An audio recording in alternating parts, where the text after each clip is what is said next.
Chapter 20. Induced Imagination in India. At this point, I wish to call your attention to a feature of the subject that has received but scant attention at the hands of Western writers. I allude to the wonderful manifestations of induced imagination displayed by some of the magicians of the Orient, particularly of India and Persia. These feats are being performed today in those lands, and are equal to any of the wonderful instances related of the ancient Persian or Egyptian magicians. Without going into an extended consideration of the subject in question, I will mention a few of the recorded instances of induced imagination among the Oriental people, in order to give you an idea of the degree of power possible to an adept in the practice. One writer describes an exhibition of this kind in India, witnessed by himself. The writer was a profound skeptic, who believed that it was all hanky-panky, along the lines of sleight of hand or similar methods. That is, he so believed until he actually witnessed the demonstration. He goes on to relate that the magician was a native Hindu, of dignified and imposing appearance, surrounded by a number of assistants of his own race. The magician seated himself on the ground, with several jars, boxes, implements, and other paraphernalia before him. He opened the seance by the production of a number of tiny snakes, which he lifted from one of the boxes and placed on the ground before him, in full sight of the audience, after allowing the latter to examine the serpents and thereby satisfy themselves regarding their reality. An English naturalist present identified the snakes as belonging to a well-known native variety. The magician then began a slow, mournful, droning, monotonous song, the predominant sound of which was like the droning of a bumblebee or a distant sawmill. The snakes reared themselves up and moved their heads from side to side at the sound of the chant, the magician touching them softly with his wand from time to time. To the eyes of the audience, the snakes seemed to gradually grow from their original tiny proportions until finally they appeared as immense boa constrictors, which caused great alarm among the audience, both Englishmen and native. The magician bade the audience remain quiet and assured them that there was no danger. Then he reversed the process, and the snakes were seen to gradually decrease in size until they vanished from sight altogether. The next act was equally as wonderful. The magician placed one of his assistants in the center of a circle described on the sand, and with appropriate gestures and ceremony went through some magical incantation. The boy was then seen to spin around, faster and faster, like a large top, and then began to gradually ascend in the air, still spinning around, until he vanished from sight. Then the magician reversed the process and brought him down from the aerial heights, the boy appearing like a small speck at first, gradually growing larger as he neared the earth, until he stood before the audience, bowing and smiling. The next act was the placing of some mango seeds in the sand, building a tiny hillock around them. The magician then began his chant and waved his hands over the hillock. In a moment, a tiny shoot was seen to appear, and then a little bush which gradually grew up until a mature mango tree was seen, bearing leaves. Then blossoms were seen, and the ripe fruit appeared, which was passed among the audience. Then, reversing the process, the tree disappeared gradually, and at the end the magician dug up the original seeds and showed them to his audience. And, wonderful to relate, the fruit that had been distributed among the people also disappeared. The concluding act was as startling as those preceding it. The magician produced a coil of real rope, which was passed around for examination. Then he knotted one end of it, and then tossed the knot into the air. The rope rapidly uncoiled itself, and the knot was seen away up in the air, and still ascending. When the rope was completely uncoiled, and the end left dangling on the ground as if supported by some hook holding the knotted end hundreds of feet up in the air, one of the assistants approached the rope and took hold of it. At a shout from the magician, he began climbing rapidly up the rope, and in a short time disappeared from view, after appearing as a tiny speck in the air. Then at another word from the magician, the rope itself flew up in the air and vanished from sight. This concluded the performance. But here is a remarkable sequel. An Englishman present took a snapshot with a pocket camera, just as the boy began to climb the rope. When the negative was developed, there was no trace of rope, boy, or anything else appertaining to the manifestation. Even the magician was absent from the center of the scene and was shown on the plate as sitting down on one side, with an amused smile on his face. This fact demonstrated that which similar tests have also proven, i.e., that the feats were not really performed at all, but were simply illusions produced by impressions upon the minds of the audience. In fact, they were examples of induced imagination. I shall give you another proof of this in a moment or two, after I have related a few more instances of this wonderful manifestation. Another writer, a correspondent of an American paper, relates that he was once on a steamer plying up one of the rivers in India, when, at a stopping place, there scrambled up the side as nimbly as a monkey a native Hindu, clad only in a loincloth and having a tight-rolled red bundle fastened at the back of his neck to keep it safe from the water while swimming from shore. There was nothing about the man to distinguish him from the ordinary fakirs, but he soon showed his quality. Passing along the deck, he picked up a ball of thin rope which was lying there, and unwinding an end, he knotted it and tossed the knot up in the air, where it ascended, rapidly unwinding the ball, until the whole of the rope disappeared in the air, just as in the instance previously related. Then passing a sailor who was holding in his hand a broken coconut shell containing the liquid or water of the nut, he lifted the shell from his hand and holding it high up over a ship's bucket standing nearby, he emptied the liquid until it filled the bucket, and repeated the process upon another bucket, and so on until 12 buckets had been filled from the half-coconut shell. Then he picked up one of the buckets filled with the liquid and, holding it in his hand, he caused it to gradually shrink until it completely disappeared. Then a moment later he exhibited a tiny speck in his hand, which gradually grew until it was again the bucket of water filled to the brim with the liquid, which he then poured out on the deck.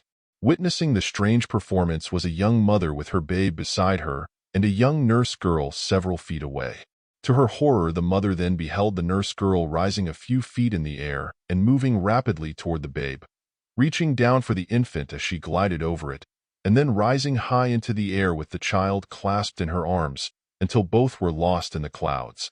The mother burst into frantic cries and shrieks and gazed upward, and as she gazed she saw a fleecy cloud appear, which gradually took the shape of the nurse girl, who grew larger and larger as she descended, until she finally reached the deck again and handed the babe to the rejoiced mother. The mother, after clasping her babe close to her bosom, cried out, "How dare you take my child away?" When to her surprise the girl answered, "Why, ma'am, the baby has been asleep all the time and I have not touched him." And then the fakir smiled and said, Sahib has only been dreaming strange things." It was merely an instance of induced imagination of a remarkable degree of power, produced by the mental imagery of the fakir, and his previous feats were also so performed.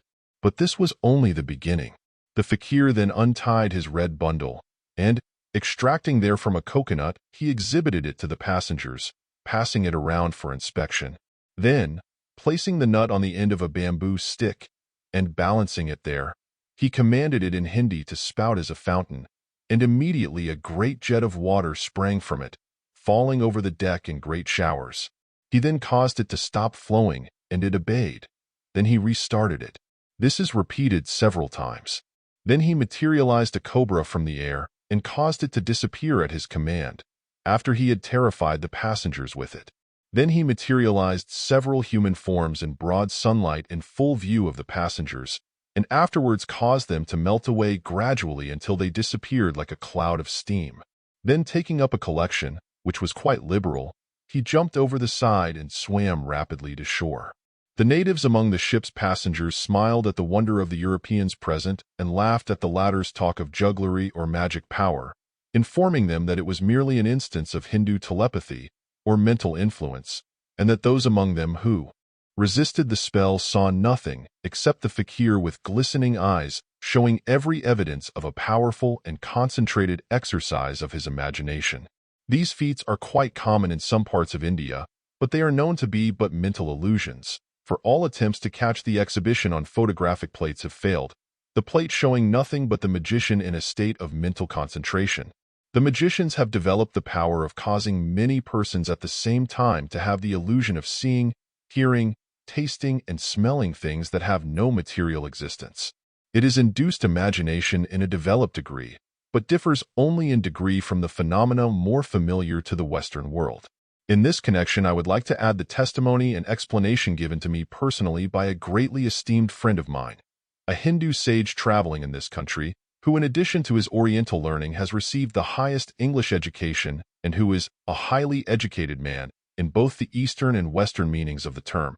This gentleman told me that when a youth he had witnessed exhibitions of the kind just related in his native land. At first he was puzzled and mystified by them, but his naturally scientific turn of mind caused him to seek for the solution. He began experimenting, and soon at least was able to classify the phenomena as pure mental illusion.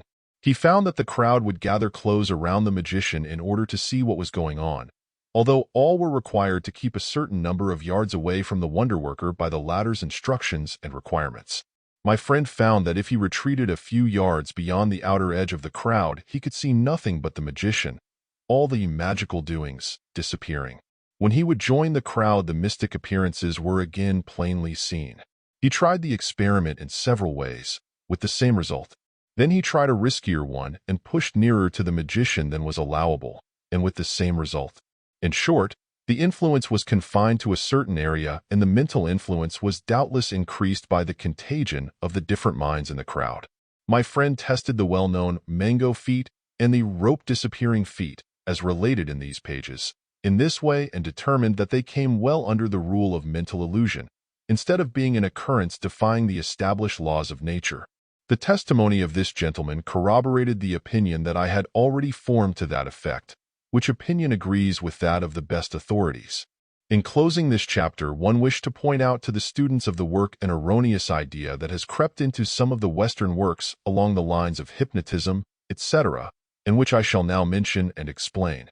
The Hindu magicians, or mesmerists, frequently sit in a squatting position during their enchantments, droning a monotonous, soothing chant, as has been described, and at the same time moving the body from the waist upward, in a circling, twisting motion, from the hips, at the same time fixing their gaze firmly upon their audience. This motion and twisting is merely an accompaniment to the droning chant, akin to the motions of the Oriental dancers who twist their bodies in a similar manner in rhythm to the music. The motion is merely a custom among these people and has nothing to do with the production of the phenomena, as all Hindu occultists know and will tell you. In fact, the higher magicians among the Hindus do nothing of the sort, but maintain a dignified, calm, standing position, or the firm yogi seat, in which the body is evenly and firmly poised in a position of dignified rest, the hands resting on the lap, the back of one hand in the palm of the other. All native Hindus understand the above matter, but Western visitors jump at the conclusion that this gyrating circling of the body from the hips has something to do with the power manifested. And, as I have said, some of the Western works on the subject have gone into considerable detail regarding this wonderful Oriental magic, which they assert is accomplished because of this twisting of the body. They might just as well point out some physical trick of motion of each leading Western hypnotist and assert that the motion was the secret of his power. I do not think that further comment is necessary in this case. The motions and attitudes, etc., are merely part of the setting of the piece, or possibly bits of stage business, designed to heighten the impression of mystery. That's all. I have been informed by an authority whose word is entitled to the greatest respect, and who has spent many years in India and other Oriental countries, that the following method is used by these Oriental magicians in developing within themselves the power to induce these strong mental images in the minds of those witnessing their performances. The magician starts when a youth and practices mental imagery in his own mind. This process is akin to visualization, as mentioned by me in other chapters of this work. The magician at first uses his will in an endeavor to form a clear and distinct mental image of some familiar object, a rose, for instance. He practices until he is able to actually see the thing before him in his mind's eye, just as certain eminent painters have acquired the faculty of visualizing the faces of persons they meet, so that they can reproduce them on canvas without further sittings. Then he experiments upon larger objects, and then upon groups of objects, and so on to more complex pictures. After years of constant experimentation and practice, a few of those undertaking the work find themselves able to picture any of the scenes described in this chapter as feats. That is, they are able to clearly picture them in their own minds. And this being accomplished, the magician is able, by his highly developed concentrated will, to project the mental image into the mind of those around him. It is induced imagination raised to a high degree of manifestation. The people of the West will not devote the time and attention to the cultivation of such faculties, while the Oriental will willingly give up half of his life for the attainment. But, on the other hand, the Western man will devote his time to the acquirement of willpower and concentration in the direction of becoming a ruler of men and a general of finance, each to his taste and temperament, and neither would trade places nor power with the other. They are both dealing with the same force, however, as little as they realize it.